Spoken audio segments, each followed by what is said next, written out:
এবারে আমরা পেজ সেটআপের বিষয়গুলো শিখব। পেজ সেটআপের মধ্যে প্রথমে আমরা দেখব কি করে পেজের চতুর্দিকে মার্জিন দেওয়া যায়। আমরা যে ব্ল্যাঙ্ক টেমপ্লেট ইউজ করেছিলাম সেখানে চারিদিকে 1 ইঞ্চি করে মার্জিন থাকে, সেটাকে আমরা আমাদের ইচ্ছা মতো কাস্টমাইজ করতে পারি। মার্জিন দেওয়ার জন্য আমাদের যেতে হবে লেআউট ট্যাবে। লেআউট ট্যাবের শুরুতেই এখানে মার্জিন অপশন আছে। মার্জিন অপশনে ক্লিক করে আমরা বিভিন্ন ধরনের মার্জিন অপশন আছে এখানে, যেমন এটা আছে টপ 0.5 ইঞ্চি, বটম 0.5 ইঞ্চি, লেফট 0.5 ইঞ্চি, রাইট 0.5 ইঞ্চি, মডারেট টপ 1 ইঞ্চি, লেফট 0.75 ইঞ্চি, বটম 1 ইঞ্চি, রাইট 0.75 ইঞ্চি। এরকম বিভিন্ন ধরনের মার্জিনের অপশন এখানে আছে। এখান থেকে আপনি যে কোনো মার্জিন ইউজ করতে পারবেন। যদি নিজের ইচ্ছা মতো মার্জিন দিতে হয় তাহলে কাস্টম মার্জিন অপশনে ক্লিক করতে হবে। এখান থেকে আমরা মার্জিন সেট করে দিতে পারবো। এখানে তার প্রিভিউ দেখতে পারবো, যেমন টপ মার্জিন 1 ইঞ্চি। আচ্ছা, এখানে ইউনিটগুলো সব ইঞ্চিতে আছে। এইগুলো কিন্তু চাইলে আমরা চেঞ্জ করতে পারি। চেঞ্জ করার জন্য আমাদের যেতে হবে ফাইল ট্যাবে। ফাইল ট্যাবের অপশন একদম নিচে আছে অপশনসে ক্লিক করব। অপশনে ক্লিক করলে একটা অপশন উইন্ডো পেয়ে যাব। এখান থেকে অ্যাডভান্স অপশনে ক্লিক করব। অ্যাডভান্স অপশনে ক্লিক করে স্ক্রল করে নিচে আসব।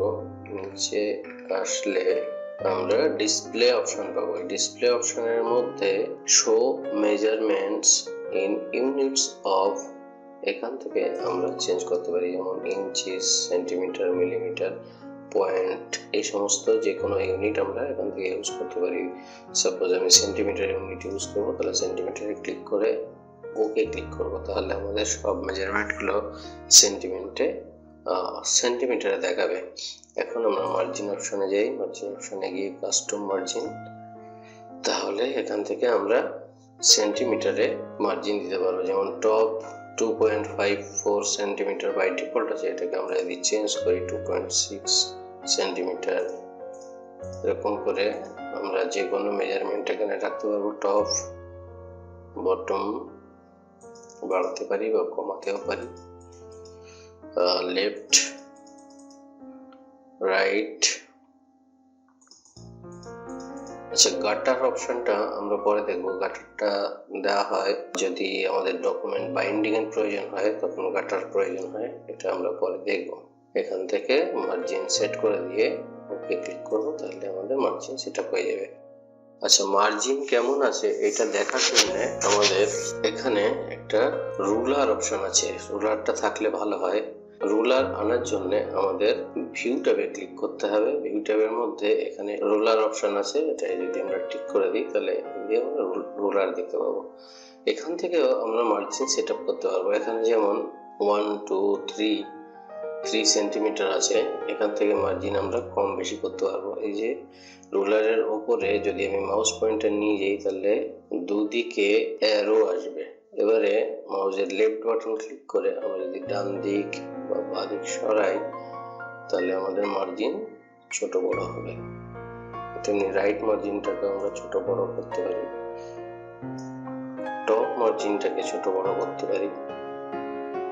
এইভাবে আমরা আমাদের পেজ মার্জিন সেটআপ করতে পারি। এরপর দেখব আমরা পেজ ওরিয়েন্টেশন কিভাবে সেটআপ করব। দু রকমের পেজ ওরিয়েন্টেশন হয়, একটা পোর্ট্রেট, একটা ল্যান্ডস্কেপ। বাই ডিফল্ট পোর্ট্রেট ওরিয়েন্টেশনে থাকে। এটা পোর্ট্রেট মানে হচ্ছে উপর নিচে ডকুমেন্টের সাইজটা বড় হবে, লেফট রাইটে ছোট হবে। ল্যান্ডস্কেপ মানে লেফট রাইটে বড় হবে, উপর নিচে পেজ সাইজ ছোট হবে। এইভাবে আমরা ওরিয়েন্টেশন অপশনে ক্লিক করে পোর্ট্রেট বা ল্যান্ডস্কেপ ওরিয়েন্টেশন রাখতে পারি। এরপরে আমরা দেখি পেজ সাইজ কি করে সেটআপ করব। আসলে ডকুমেন্ট তৈরি করার পর সেটা প্রিন্ট করার দরকার হয়। এখন আমরা কেমন পেপারে প্রিন্ট করব সেটা আগে থেকে সেট আপ করে রাখলে প্রিন্টে সুবিধা হয়। প্রিন্টিং এর সময় আমাদের সমস্যায় পড়তে হবে না, কোনো লাইন কেটে যাবে না বা কোথাও এক্সট্রা স্পেস থাকবে না। তো সেই জন্য আমাদের পেজ সাইজ এখান থেকে সেট আপ করে নিতে হয়। বিভিন্ন ধরনের পেজ সাইজ আছে, যেটা খুশি আপনি চয়েস করতে পারেন। By default A4 page size, যে ব্ল্যাঙ্ক টেমপ্লেট আমরা নিয়েছিলাম সেখানে A4 সাইজ থাকে এবং অধিকাংশ ডকুমেন্ট A4 সাইজের পেপারেই প্রিন্ট করা হয়। আর যদি নিজের ইচ্ছা মতো পেজ সেট আপ করতে চান তাহলে মোর পেপার সাইজে ক্লিক করে এখান থেকে উইডথ এবং হাইট সিলেক্ট করে দিলে পেজ সাইজ সিলেক্ট হয়ে যাবে। আমি A4 অপশানেই রাখি, ওকে ক্লিক করলে আপনার পেজ সাইজ সেট আপ হয়ে যাবে। আপনি আপনার যে ডকুমেন্ট সেটা কটা কলামে রাখবেন, কটা কলামে ডকুমেন্ট তৈরি করবেন। বাই ডিফল্ট 1 কলামে তৈরি হয়। আপনি যদি 2 কলাম করতে চান তাহলে 2 কলামে এইভাবে করতে পারবেন। 3 লেফট কলাম, লেফট একটা ছোট কলাম, রাইট একটা বড় কলাম, রাইট কলাম, এরকম বিভিন্ন ধরনের মোর কলামস অপশনে ক্লিক করে আপনি এখান থেকে সিলেক্ট করে দিতে পারবেন। নাম্বার অফ কলামস এখান থেকে সেট আপ করে দিতে পারবেন।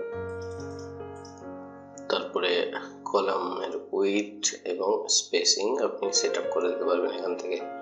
যেমন কলাম নাম্বার 1 মানে 1 নম্বর কলাম, এখানে প্রিভিউ দেখতে পাবেন। 1 নম্বর কলামের উইডথ যদি আমরা বাড়াই তাহলে এই যে বাঁ দিকের কলামটার উইডথ আস্তে আস্তে বাড়ছে, তার সঙ্গে সঙ্গে ডান দিকের কলামের উইডথটা আস্তে আস্তে ছোট হবে। স্পেসিং মানে দুটো কলামের মাঝখানে যে ফাঁকা জায়গা সেটা কতটা হবে সেটাও আপনি বাড়াতে বা কমাতে পারেন। যদি ছোট করে দিই তাহলে ছোট হবে, যেমন আপনি চাইছেন সেরকম করে ওকে ক্লিক করলে আপনার কলাম সেট আপ হয়ে যাবে।